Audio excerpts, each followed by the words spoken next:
Hello everyone. Welcome to our class of Inorganic Chemistry course CH502 GYBSc.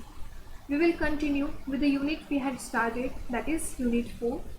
So we had started square planar, no actually tetrahedral complexes and its CFSE in our previous video. So we will continue with the same. Favorable conditions for the formation of tetrahedral complexes. Tetrahedral complex formation कधी prefer केलं जातं आपण ते बघणार आहोत आता. The value of delta T is small in tetrahedral complexes, hence they are less common.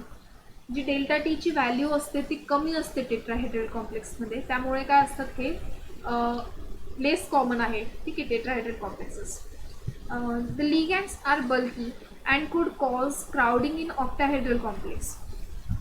जेव्हा ligands खूप बल्की असते आणि ऑक्टाहेड्रल कॉम्प्लेक्समध्ये जेव्हा जास्त क्राउडिंग होईल, बरोबर, त्या क्राउडिंगमुळे ते क्राउडिंग अवॉइड करण्यासाठी टेट्राहेड्रल कॉम्प्लेक्स फॉर्म होतात.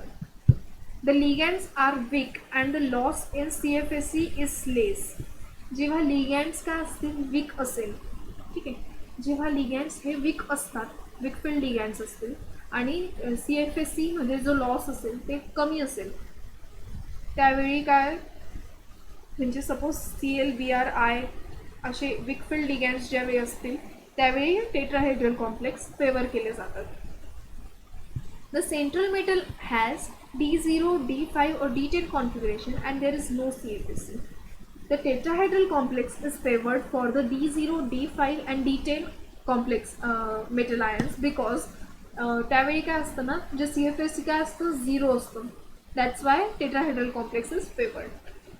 The central metal has low oxidation state.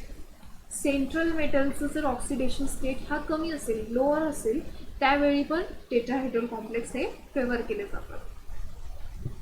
Due to above 4 reasons, magnitude of delta T decreases and as a result of this complex favors formation of tetrahedral structure. या चारही कारणांमुळे काय होतं ना, delta T काय होतो, कमी होतो, डेल्टा टी डिक्रीज होतो आणि त्यामुळे कॉम्प्लेक्स काय फेवर करतो, टेट्राहेड्रल स्ट्रक्चर फॉर्म करायचं फेवर करत असतो. आता आपण बघू टेट्राहेड्रल कॉम्प्लेक्स आणि ऑक्टाहेड्रल कॉम्प्लेक्सच्या CFSE मध्ये comparison. CFSE in octahedral complex and CFSE in tetrahedral complexes. आता formula use to calculate CFSE is, इथे आपण काय फॉर्म्युला यूज करतो ऑक्टाहेड्रल कॉम्प्लेक्ससाठी, CFSE फॉर ऑक्टाहेड्रल कॉम्प्लेक्स इथे मिसिंग आहे, त्यांनी फॉर्म्युलाच दिला नाही.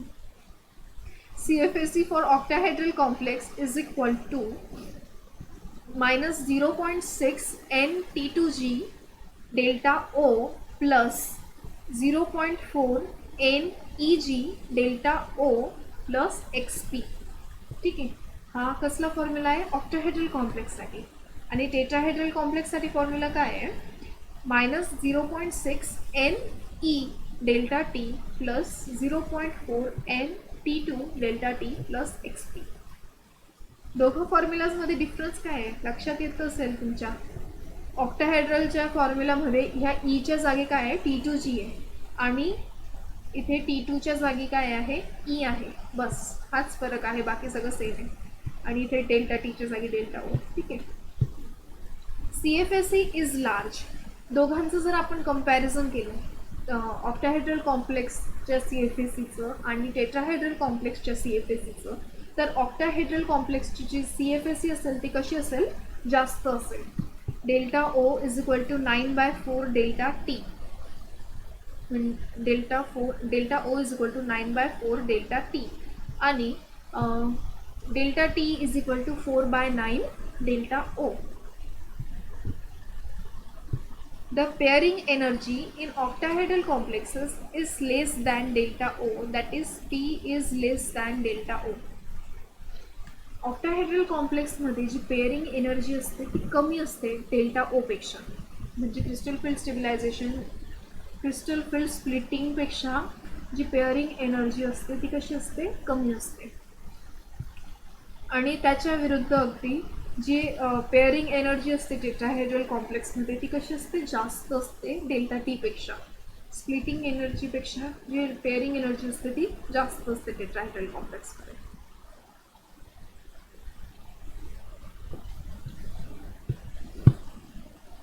आता आपण हे एक्झाम्पल बघणार आहोत. D4 कॉन्फिगरेशनसाठी आहे. D4 कॉन्फिगरेशन म्हणजे आपण काय कन्सिडर करतो, Cr+2 आयन. Cr+2 आयन काय दाखवतो, D4 कॉन्फिगरेशन. ठीक आहे.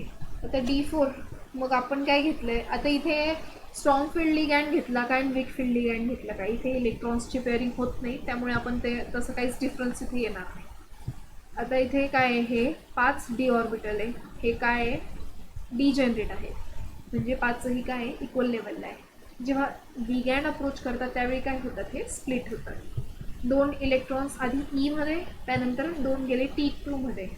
डायरेक्ट इथे पेअरिंग झाली नाही, इथे T2 मध्ये इलेक्ट्रॉन्स जातात, कारण इथे जी पेअरिंग एनर्जी काय आहे, जास्त आहे डेल्टा टी पेक्षा. Weak tetrahedral field, tetrahedral field काय आहे, विक आहे. Weak field ligands fluorine, chlorine, bromine, iodine, H2 etcetera, generally हेच लिगॅंड्स टेट्राहेड्रल कॉम्प्लेक्सेस फॉर्म करतात.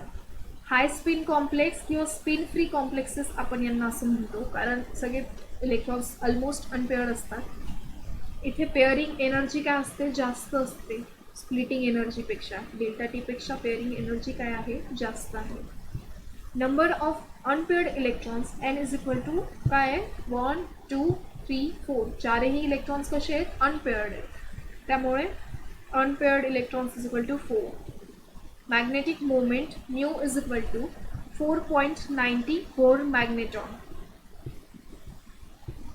CFSE आता आपण कॅल्क्युलेट करणार आहोत टेट्राहेड्रलसाठी. CFSE for tetrahedral is equal to -0.6 Ne delta T plus 0.4 NT2 delta T plus XP. So आता इथे बघा 0.6 स्टार Ne डेल्टा टी. इथे Ne मध्ये किती इलेक्ट्रॉन्स आहे, 2, म्हणून -0.6ला आपण कशाने मल्टिप्लाय केलं आहे, 2 ने मल्टिप्लाय केलं आहे. Delta T plus 0.4 into NT2. T2 मध्ये किती इलेक्ट्रॉन्स आहेत, 1 दिस 2, 2 इलेक्ट्रॉन्स आहेत T2 मध्ये. आता इथे NT2च्या जागी आपण काय ठेवणार, 2. 0.4 इंटू 2 दिस delta T plus XP.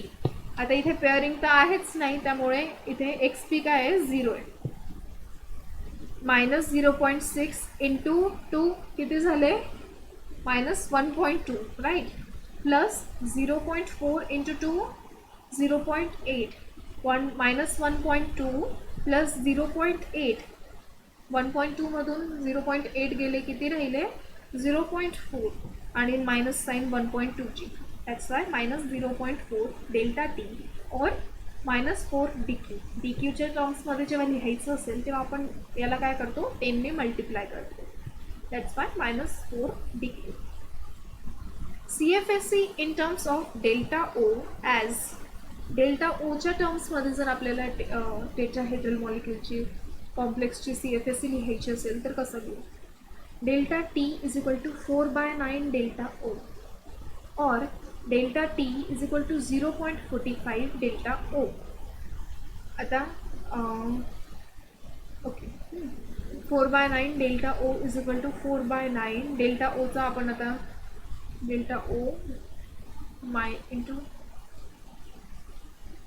Okay,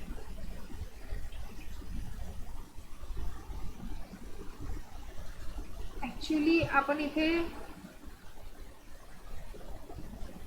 reverse केस करतो ना, ना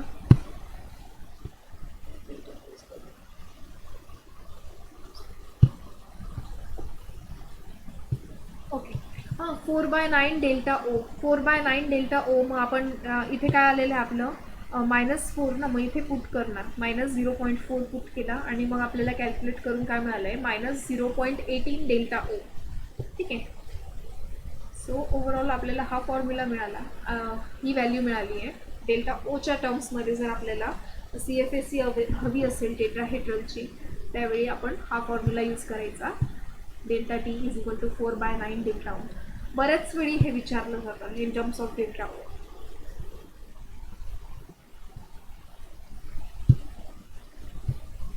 Distribution of d electrons in tetrahedral high spin complexes. Tetrahedral कॉम्प्लेक्सेसमध्ये इलेक्ट्रॉन्स कसे डिस्ट्रीब्यूट केलं जातात आपण ते बघणार आहोत. The distribution of electrons in T2 and E orbital takes place according to hertz rule of maximum multiplicity. Hertz रूलनुसार जे इलेक्ट्रॉन्स असतात ते फिल केले जातात T2 आणि E ऑर्बिटल्समध्ये. Similarly, CFSE and magnetic moment values of D1 or to D10 configuration in tetrahedral high spin complexes can be calculated as okay. आता आपल्याला एक चार्ट दिलेला आहे, तिथे आपण बघायचं आहे की टेट्राहेड्रल कॉम्प्लेक्सेसमध्ये CFSE आणि मॅग्नेटिक मोमेंट कसे कॅल्क्युलेट केले गेले ते. आता इथे स्ट्रॉंग फील्ड वीक फील्डसाठी काहीच वेगळं नसेल, ठीक आहे, सगळे सेम दाखवले. स्ट्रॉंग फील्ड वीक फील्डमध्ये डिफरन्स कुठे दिसतो आपल्याला ऑक्टाहेड्रल कॉम्प्लेक्सेस जेव्हा आपण स्टडी करतो त्यावेळी दोघांचे जे मॅग्नेटिक मुवमेंट असेल किंवा CFSE असेल कसे असतील ते डिफरंट असतील. सो आता इथे बघू आपण DN म्हणजे D1 मध्ये इथे काय एक इलेक्ट्रॉन, ठीक आहे. Total number of unpaired electrons किती आहे 1. सो मॅग्नेटिक मुवमेंट कसा येईल 1.73. तर फॉर्म्युलामध्ये आपण जेव्हा व्हॅल्यूज पुट करतो त्यावेळी आपल्याला काय मिळते -0.6 डेल्टा T आणि डेल्टा ओच्या टर्म्समध्ये जर लिहिलं आपण तर -0.27 डेल्टा ओ. सो आता मी हे पेअरिंगचं बघू आपण एक D6 आहे, ठीक आहे. D6 आता इथे 1 2 3 4 5 असे इलेक्ट्रॉन्स भरले की मग पेअरिंग होईल. इथे 6th इलेक्ट्रॉन आला. इथे काय एक पेअर आहे आणि 4 अनपेअर्ड इलेक्ट्रॉन्स आहेत. अनपेअर्ड इलेक्ट्रॉन्स किती आहे 4 आहे, त्यामुळे बोर मॅग्नेटिक मुवमेंट किती येईल 4.90 बोर मॅग्नेट्रॉन. आणि CFSE आपण जेव्हा फॉर्म्युलाच्या यूजने कॅल्क्युलेट करू त्यावेळी काय येईल -0.6 delta T plus 1P. 1P is your mention for the pair, right. ही पेअरची एनर्जी, pairing energy 1P. Similarly for CFSE -0.27 delta O. So D10 साठी आपण बघूया. सगळे इलेक्ट्रॉन्स काय आहेत पेअर्ड आहेत, त्यामुळे एकही अनपेअर्ड इलेक्ट्रॉन नाही आहे आणि मॅग्नेटिक मुवमेंट काय येईल त्यामुळे 0. So CFSE is also 0 but pairs असल्यामुळे तिथे 5 पेअर्सची पेअरिंग एनर्जी येईल आणि डेल्टा ओच्या टर्म्समध्ये सुद्धा 0 असेल. सो ओव्हरऑल अशा प्रकारे सगळी CFSE आणि मॅग्नेटिक मुवमेंट कॅल्क्युलेट केली जाते. CFSE कॅल्क्युलेट करायची तुम्ही हे प्रत्येक कॉन्फिगरेशनसाठी तुम्ही प्रॅक्टिस केली पाहिजे. फॉर्म्युला लिहा, व्हॅल्यूज पुट करा कोणत्या ऑर्बिटल्समध्ये म्हणजे ईमध्ये किती इलेक्ट्रॉन्स आहे, T2मध्ये किती इलेक्ट्रॉन्स आहे ते पुट करा आणि तो कॅल्क्युलेट करा. So that's it for this video. Thank you very much.